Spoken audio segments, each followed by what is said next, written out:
and welcome to yet another video of Polymer Clay Cool Mini Food Making. We're going to do something different today, and we're going to make another cake necklace like this. I'm going to show you how to do this, and you're going to make something spectacular.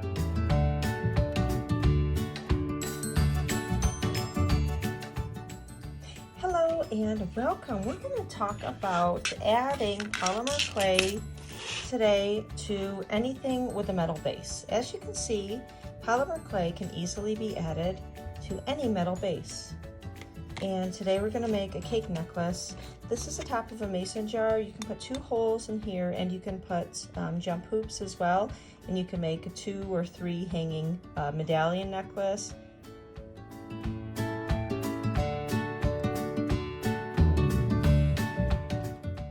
Now I'm just going to measure with something flexible like a string or even a piece of paper. I'm going to make a little mark there. Make a little mark here because on the sides I'm going to do frosting. Yeah, it can be approximate, it doesn't have to be exact. Well done. Okay, let's start building this. Okay. Now I'm going to put some saran wrap, if I can get to it here, underneath these pieces, because I don't know why more polymer clay people don't do this, but it's so much easier to work when you're on a piece of saran wrap. The stuff peels right off of it instead of getting kind of stuck like this, because even if you pull polymer clay a little bit, it stretches. It's so stretchy. Okay, so we're going to get into some of the cutting.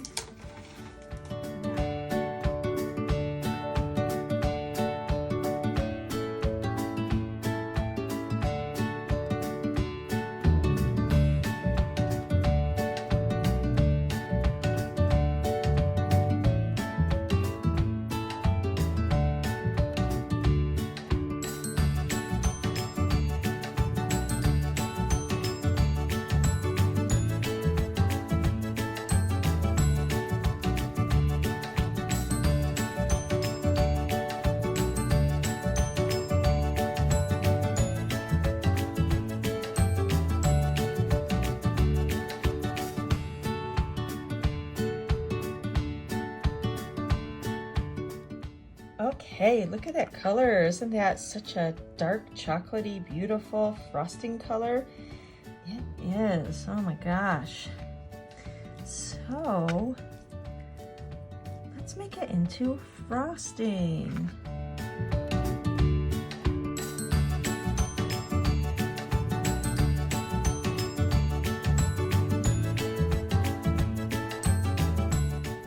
Okay, we are transforming this into frosting. It is not done yet. Don't be alarmed if this process takes you 10 minutes or longer. It's worth it to get a great frosting. You'll get a great effect. Let's keep going. Okay, this looks pretty darn good. Now we're gonna do something that you don't see a lot of polymer clay people doing in their videos. You're gonna clean up before the next step. Yep, you're really gonna learn how to do this right. So you can be left with a gigantic mess if you just don't stop kind of midway through messy projects like this and really clean up.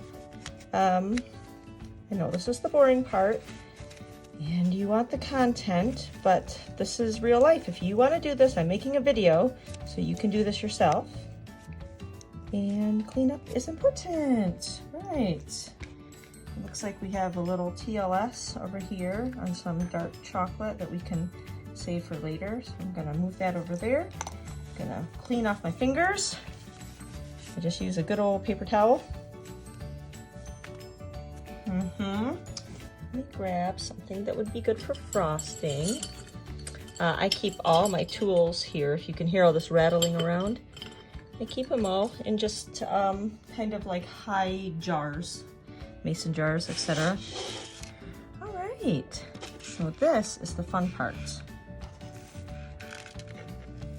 Okay, I have my oven going at 275 degrees, but I'm using Sculpey today.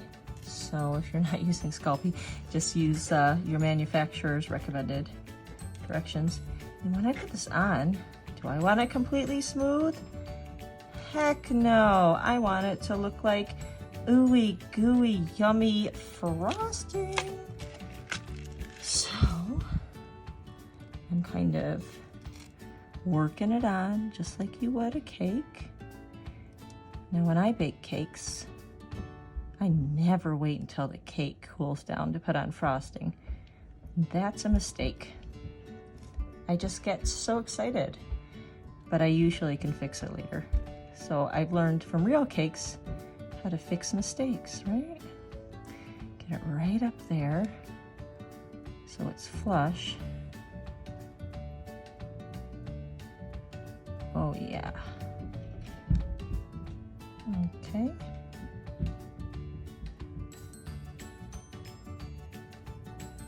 I'm gonna just do this on fast mode in a second here when I get a hand, so y'all can see what in the heck is going on here.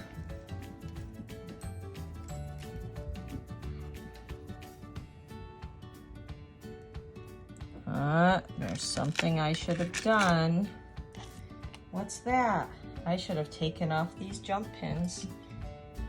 I'm gonna do that now, and then we're gonna fast mode to the other side of the cake.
Okay, so we did it. We made a necklace that looks exactly like a piece of chocolate cake, and it looks awesome.